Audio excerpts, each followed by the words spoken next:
Bonsoir, bienvenue à cette assemblée de consultation publique de la Ville de Laval qui est organisée pour un projet particulier de construction, de modification ou d'occupation d'un immeuble, un PPC-MOI, qui déroge au règlement numéro CDU 1, donc de notre code de l'urbanisme.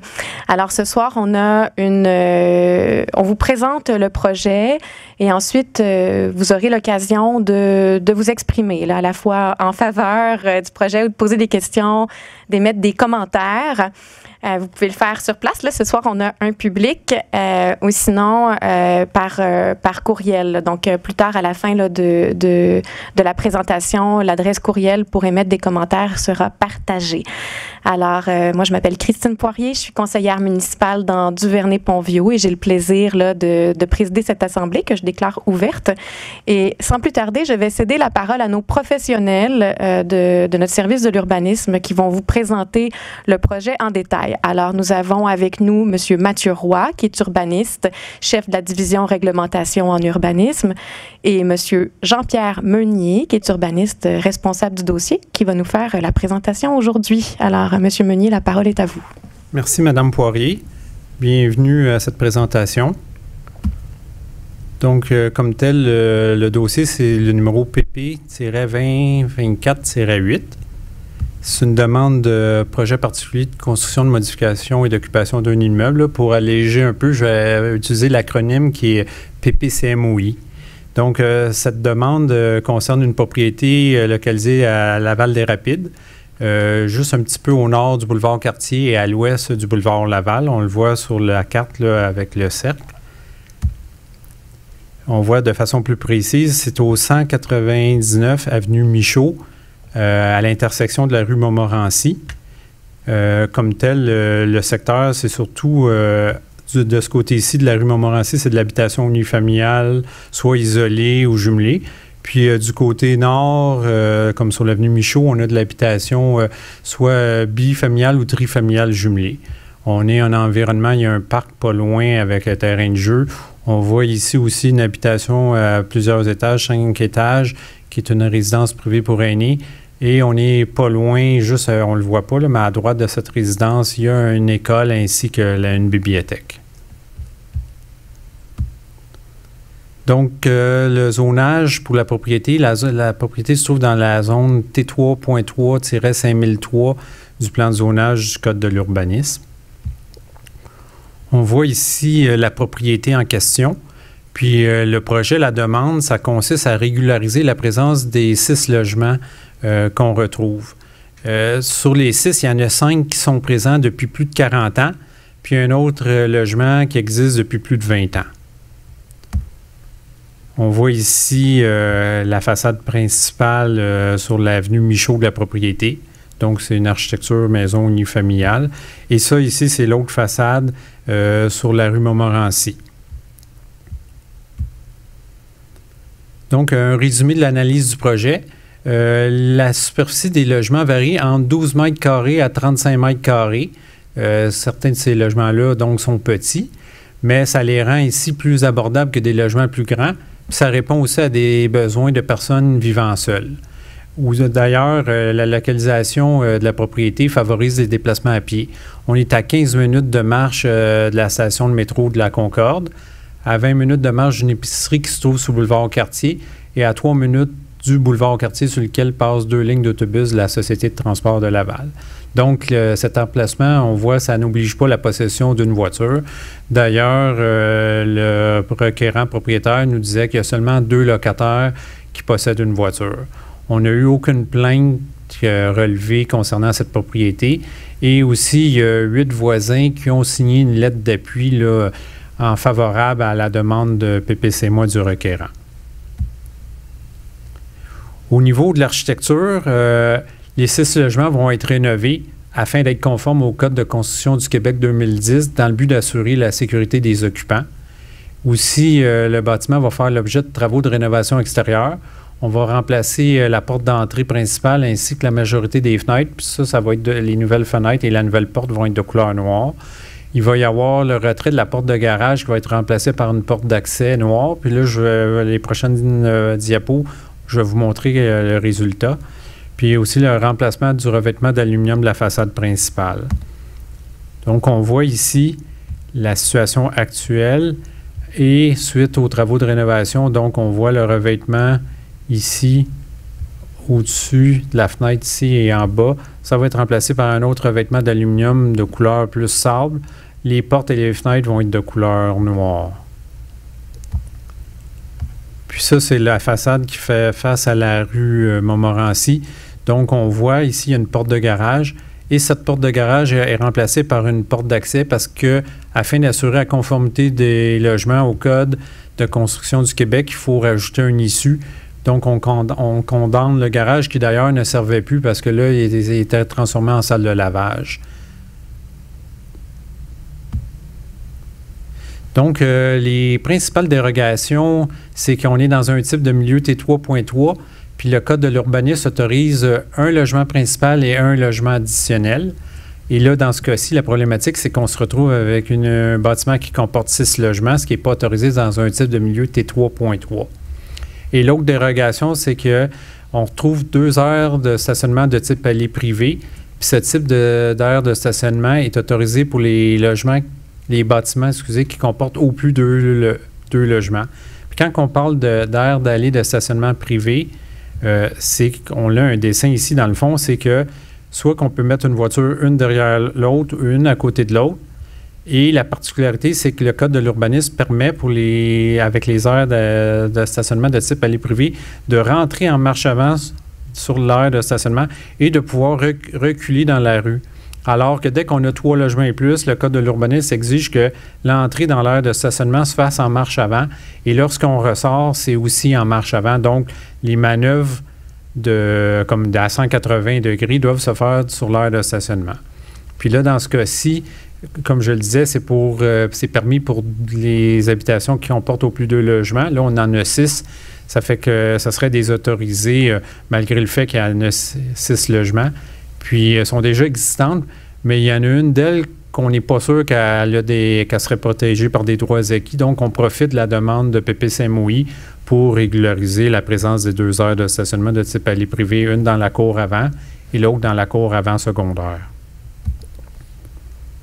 Donc, le service d'urbanisme est favorable à la demande, est favorable d'autoriser une densité d'occupation d'au plus 6 logements pour cette propriété, puis d'autoriser la présence d'une aire de stationnement de type allée privée en cour avant et une autre en cour avant secondaire.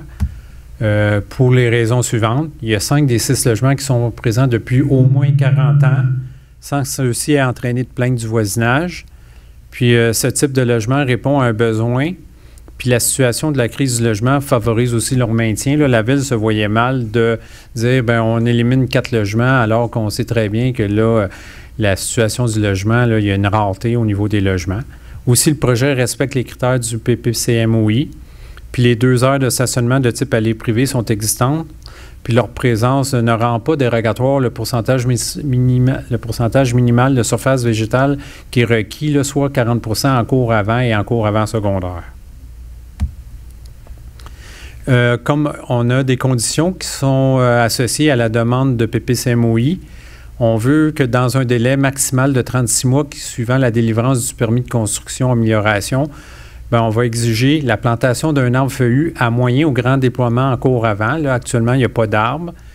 Aussi, le recouvrement de l'aire de stationnement en cour avant avec un matériau conforme au Code de l'urbanisme. Actuellement, ce qu'on trouve, c'est de la pierre concassée, puis ça, c'est pas autorisé. Puis aussi que la réalisation des travaux de rénovation extérieure que je vous ai présentés précédemment soit réalisée. Puis pourquoi le délai de 36 mois? C'est que le requérant veut faire les travaux sur une période de 3 ans. Là, actuellement, sur les 6 logements, il y en a un qui est vacant. Donc, il commencera les travaux de rénovation de ce logement. Par la suite, un des locataires il revivre dans ce logement rénové. Puis là, il va rénover l'autre logement, puis il va y avoir un peu une chaise musicale de même. Un locataire va changer de logement au fur et à mesure, puis le requérant, il a dit que ça lui prendrait 3 ans pour réaliser ces travaux-là. Il a demandé aussi que les travaux pour la plantation d'arbres, le recouvrement de l'aire de stationnement, puis les rénovations extérieures, ça puisse être fait plus vers la fin des travaux qui vont se faire à l'intérieur. Donc, les prochaines étapes, On est en consultation publique ce soir. À partir de demain, il y a une consultation écrite qui va avoir lieu jusqu'au 13 septembre 2024. Consultation écrite où les citoyens vont pouvoir faire des commentaires, donner leur avis, puis ces préoccupations vont être transmises aux élus. Je vais vous expliquer le plus loin, on va voir comment faire pour émettre ces commentaires là, dans le cadre de la consultation écrite. Par la suite, au début d'octobre, il va y avoir adoption du second projet de résolution avec la publication du rapport de consultation et de la décision du comité exécutif. Par la suite, il va y avoir possibilité de faire une demande d'approbation référendaire. Puis cette période pour une demande d'approbation référendaire va se terminer à la mi-octobre. Par la suite, s'il n'y a pas de demande d'approbation référendaire, il va y avoir l'adoption de la résolution à la fin du mois d'octobre. Puis l'entrée en vigueur de la résolution se ferait à la fin novembre 2024. Donc, la consultation écrite, c'est pour les 15 prochains jours.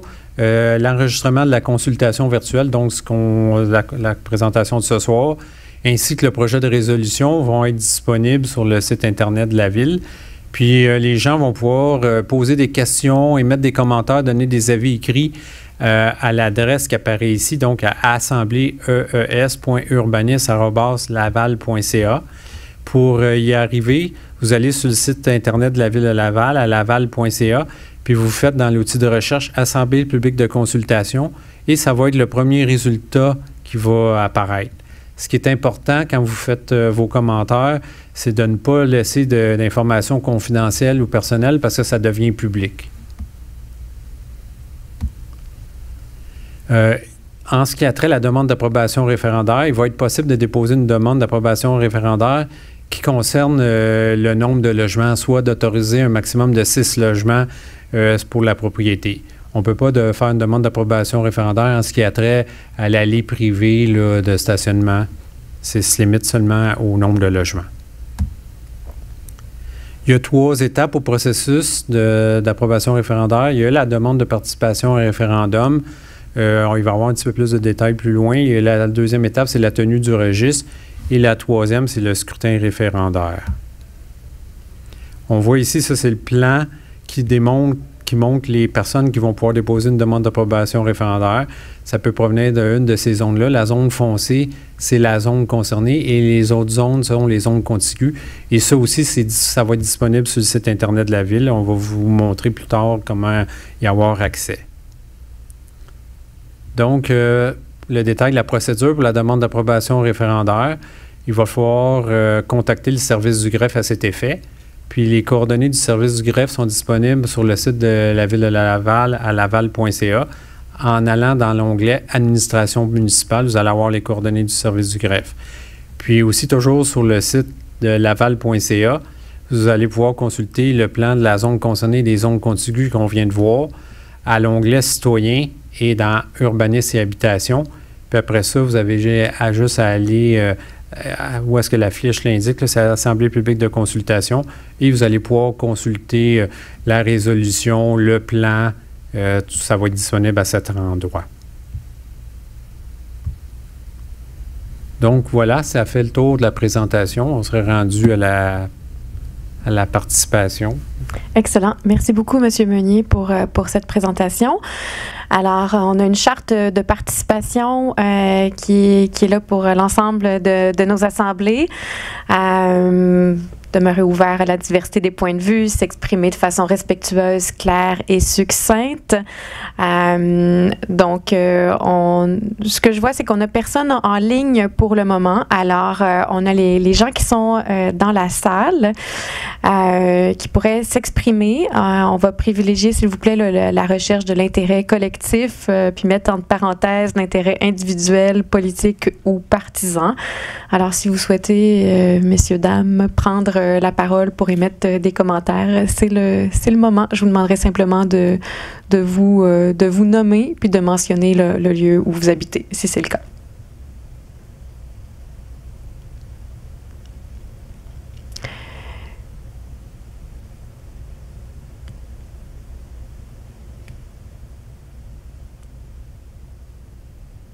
Donc, vous pouvez aller au micro en avant. Je crois qu'il s'allume tout seul. Il est ouvert. Bonjour. Oui, parfait, allez-y. Je me présente Claude Lalande, propriétaire de 199 avenue Michaud, où ce que le projet de PPC Moi est présentement demandé. Je voulais juste spécifier, premièrement, merci beaucoup, M. Meunier, de votre beau travail. Je pense que tout a été dit dans votre présentation. La seule chose que je pourrais préciser, c'est que je suis propriétaire depuis 24 ans et que quand j'ai acheté la bâtisse, il y avait déjà 5 logements. Et c'est comme ça depuis le début, puis comme vous avez dit, depuis plus de 40 ans. Et il y avait un logement que j'ai ajouté au tout début, en 2001, si je ne me trompe pas, là, au début que j'ai acheté. Donc, le projet de mettre les locataires en sécurité avec les nouveaux codes du bâtiment 2010 et puis d'améliorer aussi l'aspect extérieur. Puis, je pense que tout a été dit. Donc, s'il y a quoi que ce soit, des commentaires, ou je suis là pour répondre à des questions. Merci. Excellent. Merci beaucoup, M. Lalande, pour votre commentaire. Alors, je crois que ça clôt notre période d'échange pour ce soir. Et c'est également la fin de cette consultation en personne et virtuelle. On vous remercie d'avoir été présent et merci aux gens en ligne qui nous écoutent a posteriori. Bonsoir.